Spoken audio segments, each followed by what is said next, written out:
Welcome back to New Rockstars. I'm Erik Voss, and Spider-Man's tragic departure from the MCU has posed so many questions about his future on screen. I gave some initial thoughts on it last week, and then we went deeper into it in Rogue Theory. Go check that out. But honestly, it's hard for me to discuss this without getting screamed at by one of the 4 Spider-Men on Hollywood Boulevard. They got running shoes, they're real fast. But I'm gonna break down the latest Spider-Gate updates and present what I think Sony's future Spider-Verse could look like. And please don't get mad at me for speculating about a future that you just don't want at this moment, because hey, it could still be a future that we actually end up really digging. So quick recap. Last week, Deadline reported that Disney had approached Sony with an offer to increase their financing and profit share for their co-produced Spider-Man movies from 5% to 50% for future collaborations that Kevin Feige would oversee, an offer that Sony flatly rejected. And actually further reports said that Disney's offer was more reasonable, something around 25%.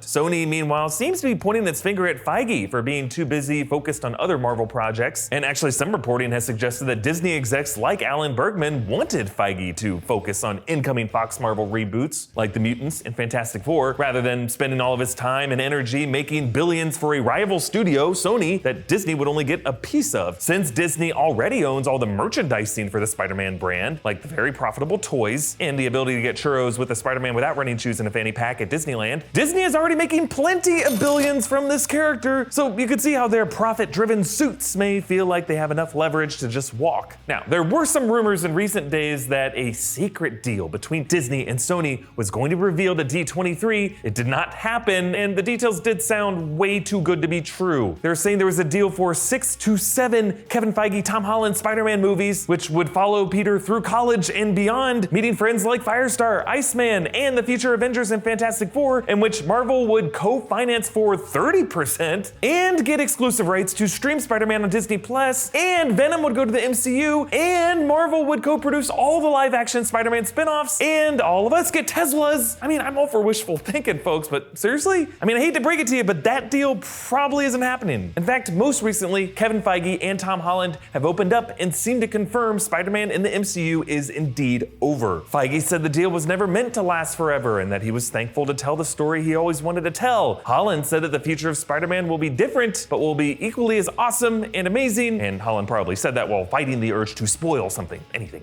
Holland has also said that he sat down in a pitch meeting for Spider-Man 3 and promised it would be something very special and very different. Tom Holland is still attached for 2 more Spider-Man movies at Sony. Now, there are reports that Marvel is actually trying to court away director John Watts. But let's take Tom Holland at his word that the future of Spider-Man could still be equally as awesome and amazing, with some new ways to make it even cooler, because Holland is right. Like, I have loved what Kevin Feige and the Marvel Studios team have done with the Peter Parker character, and they have been far more consistent in quality than Sony alone ever was, with highs like Into the Spider-Verse, but also lows like The Amazing Spider-Man 2. But even at Marvel's best, which has been real good, the MCU has still been a bit hamstrung to showcase Peter's full cinematic potential. Like, Spider-Man isn't just supporting comic relief to conflicts between grown-ups. There's also a lot more to him than a struggle to define himself outside of the shadow of Tony Stark and the Avengers. Like, I'm not saying Feige wouldn't have made Peter the Marvel frontman in his MCU. Maybe that would have been his Phase 4 and Phase 5 plan if this Sony deal went through. But the fact of the matter is, Sony owns the rights to all of the characters in Peter's world, and that it's not changing. Sony is a profitable movie studio, and the only way that they would sell Spider-Man,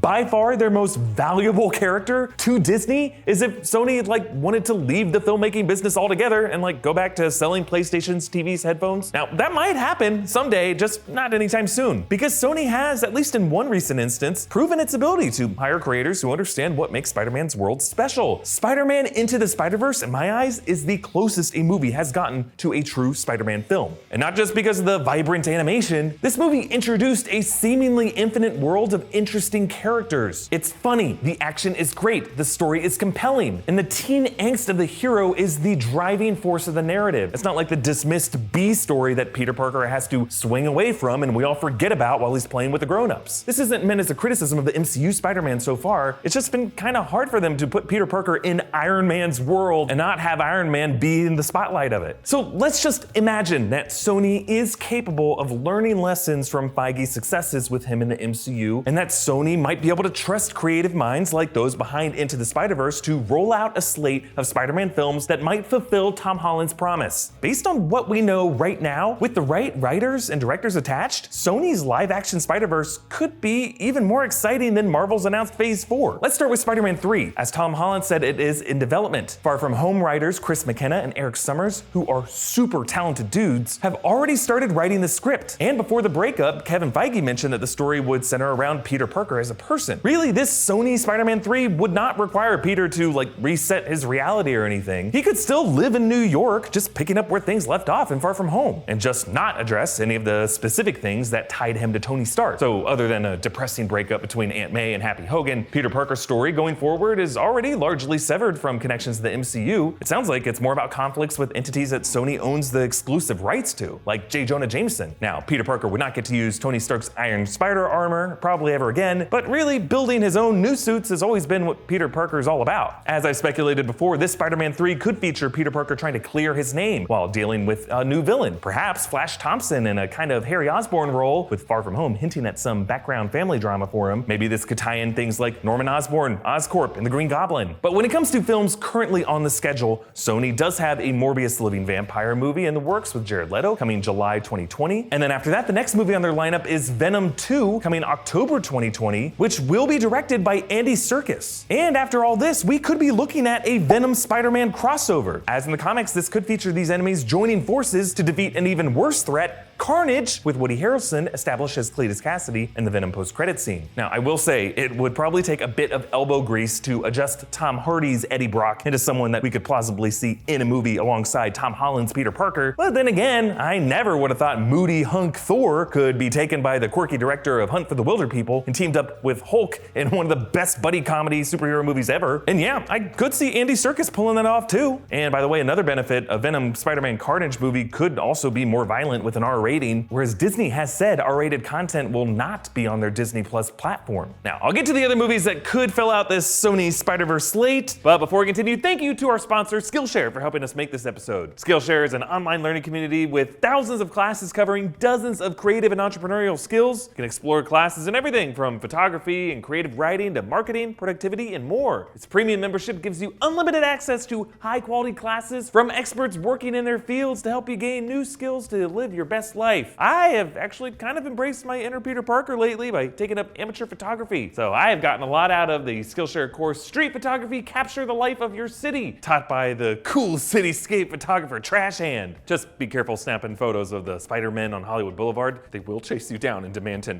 Skillshare is also incredibly affordable, especially when compared to pricey in-person classes or workshops. An annual subscription to Skillshare is less than $10 a month. And because Skillshare is sponsoring this episode, you will receive a 2-month free trial by clicking on the link in the description. Just go to skl.sh/newrockstars14 or click on the link in the description below. Okay, back to this Spider-Verse lineup. We also have heard reports that Sony is developing a Night Watch film written by the showrunner of Luke Cage and a Kraven the Hunter film adapted from the Kraven's Last Stand comic storyline, in which Kraven seemingly kills Spider-Man and takes on his suit and identity. It's really one of the best Spider-Man stories in the comics. And that brings us to a Sinister Six movie. So Spider-Man Homecoming and Spider-Man Far From Home have hinted at several villains who could make up a live-action Sinister Six, including Vulture, Scorpion, Shocker, a number of others. Really, all they would need is a leader who could be a not actually dead Mysterio, or a new villain like Doc Ock or Green Goblin, who could be revealed in Spider-Man 3. Director Drew Goddard was originally scheduled to make a Sinister Six film for Sony before the deal with Marvel went into effect in 2015. Since then, he was briefly attached to shoot an X-Force film for Fox, but now that the Disney-Fox merger is affecting Deadpool's future, Goddard may once again be available. There have also been discussions about Black Cat and Silver Sable movies, and of course, an animated sequel to Into the Spider-Verse, in addition to a Spider-Woman spin-off with Gwen Stacy. So really, when you plot all of these out along a Sony Spider-Verse lineup, I gotta say, if it's led by talented creatives like McKenna and Summers, Andy Serkis, Drew Goddard, Lord and Miller, these titles could prove to the world that other cinematic universes besides the one with a big M in front of it could be successful. Of course, that is until 5 years from now, when the mouse singularity monopolizes all entertainment and we all become slaves to Disney, who crosses over Tom Holland Spider-Man with Will Smith Genie, and they get married and adopt the Muppet babies, and we love it. Do you think this Sony Spider-Verse could actually be something that you enjoy alongside the MCU, or are you determined to boycott anything that isn't credited with Kevin Feige's PGA? Comment down below with your thoughts. Follow me on Twitter and Instagram at Erik Voss. Subscribe to New Rockstars for more Spider-Man updates. Thank you for joining me, and whatever shock or or confusion you feel during this time, it all pales in comparison to how Jeff Goldblum reacted to the news. Is there maybe a little divorce happening?